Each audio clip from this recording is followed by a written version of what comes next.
منسوب ہو گئی نا. کیوں فقہ جعفریہ بھائی منسوب ہو گئی؟ کہ فقہ باقری کوئی اور ہے، فقہ سجادیہ کچھ اور ہے، فقہ حسینی کچھ اور ہے، فقہ حسنی کچھ اور ہے، فقہ علوی کچھ اور ہے، فقہ محمدی کچھ اور ہے، یا بعد میں آنے والوں کے نام سے فقہ مشہور کیوں نہیں ہوئی؟ یہ ساری چیزیں اس میں آ جائیں گی. اصطلاحات اصطلاحات اصطلاحات، یعنی وقت کے ساتھ ساتھ اصطلاحات کیسے جگہ پکڑتی ہیں معاشرے میں، کس طرح اپنی جگہ بناتی ہیں. کہ انسان جو یہ سوال کرتا ہے کہ صاحب معصوم کے زمانے میں تو یہ نہیں تھا، امام کے زمانے میں تو ایسا نہیں تھا. تو خدا کے بندو، امام کے زمانے میں تو نہ لائٹ تھی، نہ بجلی تھی، نہ کیمرے تھے، نہ ٹی وی تھا، نہ یہ ریکارڈنگ کا سامان تھا، کچھ بھی نہیں تھا، سب ختم کر دو. ایسا تھوڑی ہوتا. جب دیکھیے ایک بات یاد رکھیے، ارتقائی منزل جب طے کرے گا انسان تو مسائل نئے پیدا ہوں گے نا. دنیا کا ایک معاشرہ ایسا بتا دیجئے کہ جو حلال و حرام کا محتاج نہ ہو. معاشرہ نہیں، کوئی شعبہ بتا دیجئے زندگی کا کوئی شعبہ، پیدائش سے لے کے مرنے تک کوئی شعبہ، ڈاکٹر ہو، انجینئر ہو، کارخانے دار ہو، تاجر ہو، سرمایہ دار ہو، ملازم ہو، نوکر ہو، غلام ہو، کنیز ہو، آقا ہو، طالب علم ہو، استاد ہو، ٹیچر، جو کچھ بھی ہو، حکمران ہو، محکوم ہو، وزیر ہو، مشیر ہو، جو بھی ہو، کیا عرض کی کہ زندگی کا کوئی شعبہ حلال و حرام سے پابند ہے. تو جب حلال و حرام کی ضرورت پڑتی رہے گی تو میں نے سیدھی سی بات عرض کی نا کہ 1400 سال پہلے میں اور اب میں ارتقا ہوا. شریعت نہیں بدلی، دین نہیں بدلا. معصومین نے کیا کیا؟ اور جگہ ہوا کہ نہیں ہوا؟ اور جگہ جمود طاری ہو گیا. لیکن معصومین اپنے شاگردوں کی اتنی بڑی تعداد تیار کر گئے اور ایسے اصول فراہم کر گئے کہ زمانہ کتنا ہی ترقی کر جائے تمہیں کسی مسئلے کی پریشانی نہیں ہوگی.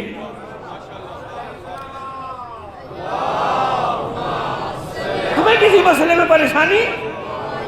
میں نے عرض کیا کہ نئے سے نیا مسئلہ پیش آتا ہے، کسے پوچھیں گے بھائی؟ آپ اہل فن سے پوچھیں گے یا ڈاکٹر سے جا کے پوچھیں گے؟ نہیں، بلکہ یہاں میرے احباب ڈاکٹر حضرات بھی بیٹھے ہوں گے، خود ان سے پوچھ لیجئے کہ کتنے مقامات پہ انہیں سوچنا پڑتا ہے کہ بھئی یہ کام جو کرنے حلال ہے کہ حرام. علماء سے رجوع کرتے ہیں بھئی یہ کام کیا جائے یا نہیں کیا، تو حلال حرام یعنی ہر کوئی شعبہ ایسا ہی نہیں. تو یہ کتنا قیمتی شعبہ ہے یہ فقہ کا شعبہ کہ ہر وقت پیدائش سے لے کے مرنے تک انفرادی زندگی، اجتماعی زندگی، معاشرتی زندگی، حکومت ہو، جیسے میں نے پہلے عرض کیا شعبوں کے نام لیتے چلے جائیے. زمین سے نکل جائے چاند پر بھی فقہ کی ضرورت پڑے گی. اب وہاں جا کے کہہ دے اب تو آزاد ہو گیا، اسلام تو زمین پہ تھا، میں تو چاند پہ آ گیا. بھائی کوئی کہہ سکتا ہے نا، کہہ سکتا ہے، اب بھی کہہ سکتا ہے کہ ہاں صحیح تو کہہ رہے بھائی زمین پہ تھی ساری شریعت، ہم تو اب چاند پہ آ گئے، اب کیسا نماز کیسا روزہ. لیجئے چاند سے آگے نکل جائیے، مریخ پہ چلے جائیے.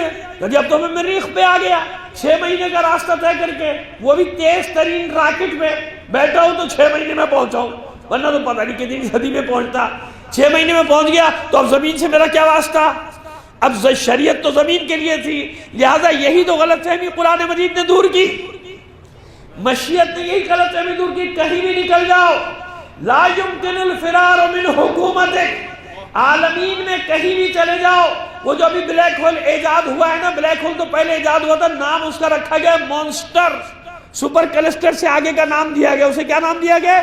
مونسٹر. وہاں بھی چلے جاؤ، لا یمکن الفرار من حکومتک. کیوں؟ قرآن پہلے فرما چکا، بسم اللہ الرحمن الرحیم، تبارک الذی نزل الفرقان علی عبدہ لیکون للعالمین نذیرا. یہ جو رسول بھیج رہا ہوں زمین کے لیے نہیں بھیج رہا، جہاں تک عالمین ہے وہاں تک اس کی رسالت ہے. سمجھ میں آ گئی بات؟ کہاں تک ہے رسالت؟ لیکون، اگر ہوتا للناس ہے نذیرا تو وہ بات یہاں تک تھی، یا للارض نذیرا، زمین کے لیے یا اس گلیکسی کے لیے ہوتی، کہکشاں کے لیے نہیں. لیکون للعالمین، تو کہیں بھی عالمین میں جاؤ گے تو اب ضرورت پڑی نا پڑے گی نا جب چلے جائیں گے انشاءاللہ ہماری آئندہ نسلیں کیا پتہ کالونیاں آباد کر لیں، وہاں پہ بھی قبضہ گروپ پہنچ جائے، زمینوں پہ قبضہ کرنا شروع کر دے، تو لیکن پھر بھی حلال حرام کی ضرورت تو پڑے گی نا بھائی، نماز تو اب وہاں فقہ کی ضرورت پڑی کہ نہیں پڑی؟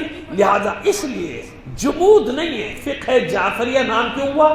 اب مقدمتاً بتا دیتے ہیں، تفصیل میں بعد میں چلے جائیں گے کہ فقہ جعفریہ نام اس لیے پڑا کہ یہ وہ زمانہ ہے کہ جو مقابلے کا زمانہ تھا۔ یعنی یوں سمجھ دیجئے کہ جیسے معذرت کے ساتھ تشبیہ بلا مشبہ ہو جائے، فرض کر لیجئے کہ جیسے آج ہر محلے میں نئے نئے مذہب ایجاد ہو رہے ہوں، ایسا تھا 5ویں اور 6ٹھے امام کا زمانہ کہ اتنی بڑی تعداد میں فرقے بن چکے تھے اسلام کے کہ ضروری تھا، ایک راستہ ضروری تھا کہ لوگ مانیں یا نہ مانیں، لیکن قیامت تک کے لیے ایک راستہ معین متعین کیا جائے کہ جس پر چل کے انسان ہدایت پا سکے اور زندگی قیامت تک کے لیے کسی مسئلے میں اسے پریشانی نہ ہو۔ تو لہٰذا سب کے مقابلے میں سب کے قول پیش کیے جاتے تھے کہ حضرت سفیان ثوری یہ فرما رہے ہیں، فلانے صاحب نے یہ فرمایا، فلانے امام نے یہ فرمایا، فلانے امام نے یہ فرمایا، تو بتانا پڑتا تھا استاد کو کہ جعفر صادق نے یہ فرمایا یا صادق آل محمد نے یہ فرمایا، تو نام پڑھتے چلے گئے نا فقہ کے نام، تو یہ اصطلاحیں وقت کے ساتھ بنتی چلی جاتی ہیں، کیونکہ 34 سال صرف واحد امام ہے، حالانکہ اور اماموں کو بھی 35 سال امامت رہی، لیکن موقع نہیں ملا نا تبلیغ کا۔ یاد رکھیے صرف 2 اماموں کو موقع ملا، ایک امام محمد باقر علیہ السلام، لیکن 5ویں امام کو بھی کم موقع ملا، 5ویں امام کو بھی کم موقع ملا۔ یہ امام ہے جس نے منصب امامت سنبھالا ہے ہجری 114 میں۔ ظاہر ہے کہ ولادت وغیرہ کی تاریخ تو بچوں کو معلوم ہے، آپ کی 17 ربیع الاول ہجری 83، لیکن منصب امامت 5ویں امام کی شہادت کے بعد سنبھالا نا، ہجری 114۔ 5ویں امام کی شہادت کب ہے؟ ہجری 114 میں۔ تو ہجری 114 سے کب تک آپ کی امامت چلی؟ ہجری 148، 15 شوال یا 25 شوال، شوال پہ اتفاق ہے، تاریخ میں اختلاف ہے، ہمیں سے کوئی بحث نہیں۔ سیدھی سی بات ہے کہ 34 سال، کتنے سال؟ 34 سال اس امام کو موقع ملا۔ کیوں ملا وہ پس منظر بھی ابھی بتائے دیتے ہیں، لیکن 34 سال امام اپنے شاگردوں کو ہزاروں، یاد رکھیے گا، اگر شیخ مفید نے فرض کر لیں 3000 شاگرد لکھے نا کہ معصوم کے 3000 سے زیادہ شاگرد تھے، تو سب کے نام لکھیں، سب کے، جس نے 4000 شاگرد لکھے اس نے 4000 کے نام لکھیں۔ اب شاگردوں میں ہر طرح کے ہوتے ہیں بھائی، سمجھ میں آ رہی ہے بات؟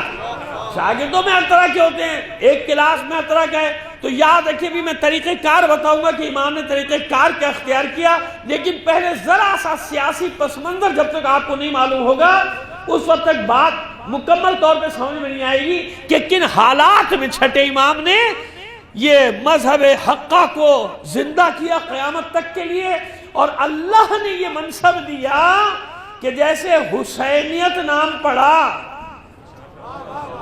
کہ نہیں پڑھا؟ حسینیت، ارے سب حسینی ہیں، مگر کربلا کے بعد حسینیت ہو گئی کہ نہیں ہو گئی؟ اور ایک طرف جو مقابلے پہ وہ یزیدیت ہوا کہ نہیں ہوا؟ ایسے ہی ہوا۔ تو بس یہ اس امام کو سمجھے کہ اللہ کی طرف سے منصب ملا، اگرچہ کہ ہمارے بھی کچھ علماء نے کہا کہ بھئی فقہ جعفریہ پڑھ گیا نام دوسروں نے ڈال دیا، ارے بھئی جس نے بھی ڈالا، بات یہ ہے کہ کیونکہ 34 سال اس امام نے جو خدمات ہیں، تو اس لیے کیا ہوا کہ وہ فقہ جو میدان میں آ رہی تھی نا، تو ان فقہوں کے مقابلے میں خود بخود قدرتی طور پر نام کیا پڑ گیا؟ فقہ جعفری۔ جعفریوں کا قول یہ، امام کے بعد بھی یہی کہا جاتا تھا جعفری یہ کہتے ہیں، یعنی فلاں یہ کہتے ہیں، مالکی یہ کہتے ہیں، حنبلی یہ کہتے ہیں، جعفری یہ کہتے ہیں، جعفری یہ کہتے ہیں۔ کیوں جعفریوں کے نام سے منسوب ہو گیا؟